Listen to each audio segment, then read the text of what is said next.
இன்னைக்கு நம்ம நீலாவோட சேர்ந்துட்டு கடம்ப வனத்துக்குள்ள போக போறோம். நீலா யாரு அப்படின்னு யோசிக்கிறீங்களா?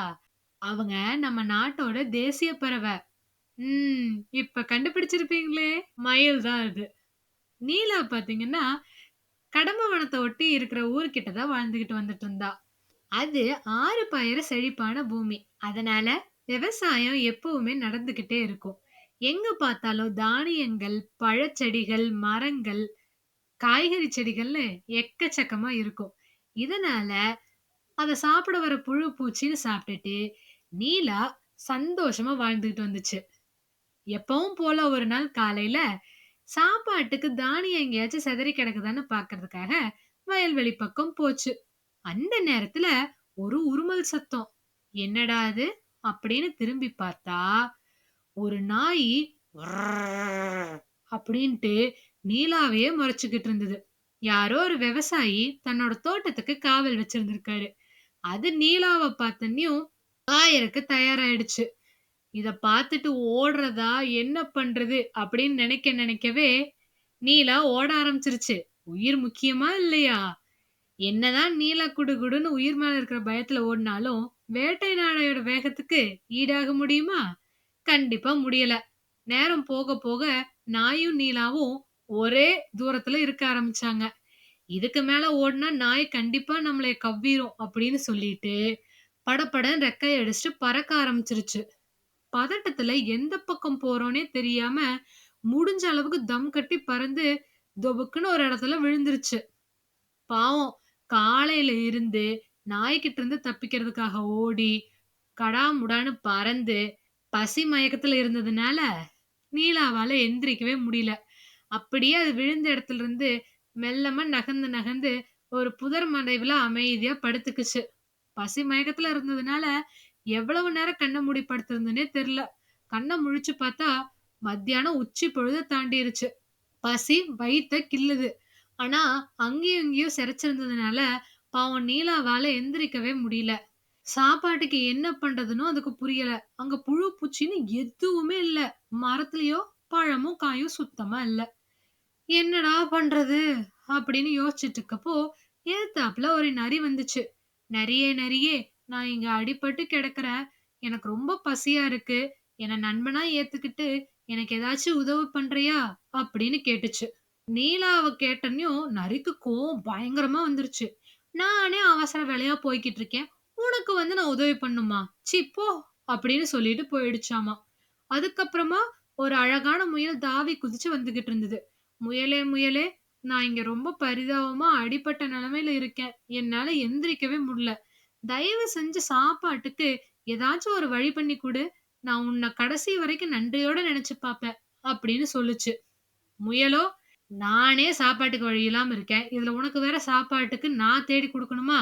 வாய்ப்பே இல்லப்பா அப்படின்ட்டு போயிடுச்சாம். அதுக்கப்புறமா நல்லா அழகான கொம்போட இருக்கிற ஒரு மான் வந்துச்சு. அதுவும் நம்ம நீலா உதவி கேட்டதுன்னு எனக்கெல்லாம் உதவி பண்ற மனசும் இல்ல, தெம்பும் இல்ல, வேற ஆள பாரு அப்படின்ட்டு போயிடுச்சு. இதுக்கு மேல நீலாவுக்கு கேக்குறதுக்கே தெம்பு இல்ல. அப்படியே கண்ணை மூடி அயர்ந்து உட்கார்ந்துருச்சு. அந்த நேரம் பார்த்து கா கா அப்படின்னு ஒரு சத்தம். அண்ணாந்து பார்த்தா வேம்பு காக்கா உட்கார்ந்துகிட்டு இருந்தது. நானும் நீ எல்லாத்தையும் கெஞ்சறத கவனிச்சுக்கிட்டு தான் இருந்தேன். இங்க ஆபத்துக்கெல்லாம் யாரும் உதவி பண்ண மாட்டாங்க. எனக்கும் நீ இருக்க நிலைமைய பார்த்துதான் பரிதாபமா இருக்கு. நானும் உனக்கு இன்னைக்கு முடியலங்கிறதுனாலதான் உதவி பண்றேன். ஆனா இதுக்கப்புறமா நீயா தான் வந்து உழைச்சு சாப்பிட்டுக்கணும். அதுக்கோசரம்லாம் நான் வந்து உனக்கு உதவி பண்ணவே முடியாது அப்படின்னு சொல்லிச்சான். நீலாவுக்கு அழுகையே வந்துருச்சு. பசி நேரத்துல எனக்கு நீங்க உதவி பண்றதே பெரிய விஷயம். கடைசி வரைக்கும் நீங்க என்னோட உயிர் நண்பனா இருப்பீங்க அப்படின்னு சொல்லிச்சாமா. வேம்புவுக்கும் நீலாவுக்கும் ஒரு கட்டத்துக்கு மேல நல்ல ஒரு ஒற்றுமை வந்துருச்சு. இணைப்பிரியா தோழர்கள் ஆயிட்டாங்க. எங்க போனாலும் 2 பேரும் ஒன்னாவே போயிட்டு ஒன்னாவே வருவாங்க. அது மட்டும் இல்லாம 2 பேத்துக்கும் எல்லா விஷயமும் ஒத்து போயிடுச்சு. அதனால எல்லார் கண்ணும் படுற மாதிரி நண்பர்களா ஜாலியா அரட்டை அடிக்கிறது, ஊர் சுத்துறது, எரை தேடுறதுன்ட்டு எல்லாத்தையும் ஒற்றுமை இருந்தது. காக்கா கூட்டத்திலேயே நம்மளோட நீலாவையும் ஒரு உறுப்பினரை ஏத்துக்கிட்ட அளவுக்கு 2 பேரும் ஒற்றுமை ஆயிட்டாங்க. இப்படி இவங்க 2 பேரும் உருவத்திலயும் சரி, குணத்திலயும் சரி வேற வேறையா இருந்தாலும், நட்புங்கிற அந்த ஒரு உணர்ச்சி இவங்க 2 பேத்தையும் ஒண்ணு சேர்த்துச்சு. ஆனா, இவங்க 2 பேரும் இப்படி சந்தோஷமா இருந்தது சில விலங்குகளுக்கு பிடிக்கல. நம்ம நரி அப்பலே பார்த்தோமே, நீலா உதவி கேட்டனையும் முடியாதுன்னு சொன்னது. அத நீலா கிட்ட சொல்லுச்சாமா.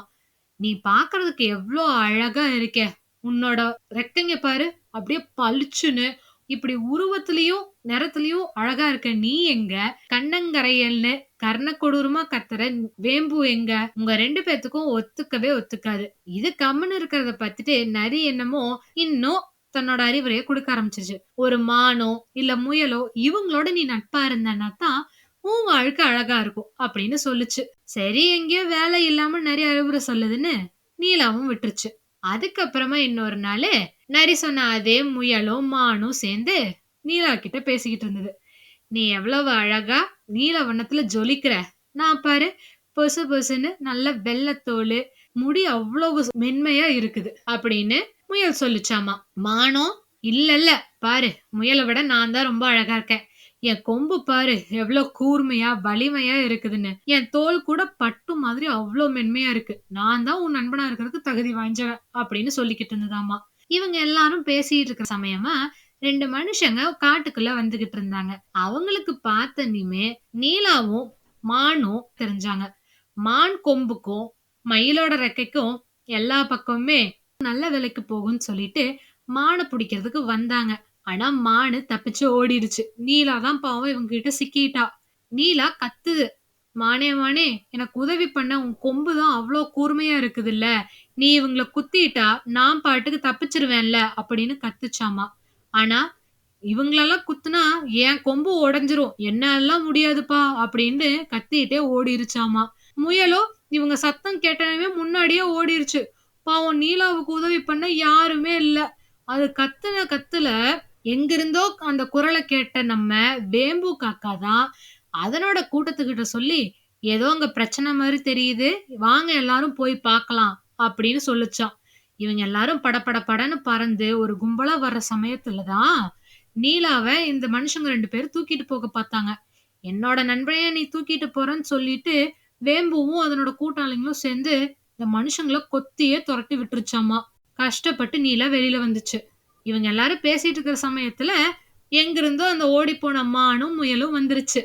அப்ப வந்த மான பார்த்து நீலா சொல்லுச்சு. "நீங்கெல்லாம் உங்க அழக வச்சு தானே எல்லாரும் பெருமை பேசிட்டு இருந்தீங்க. ஆனா ஆபத்து நேரத்துல உதவுனது உங்க அழகோ என்னோட அழகோ கிடையாது. வேம்புவோட நல்ல மனசும் அதனோட நட்பா இருக்கிற கூட்டாளிங்களும் தான்.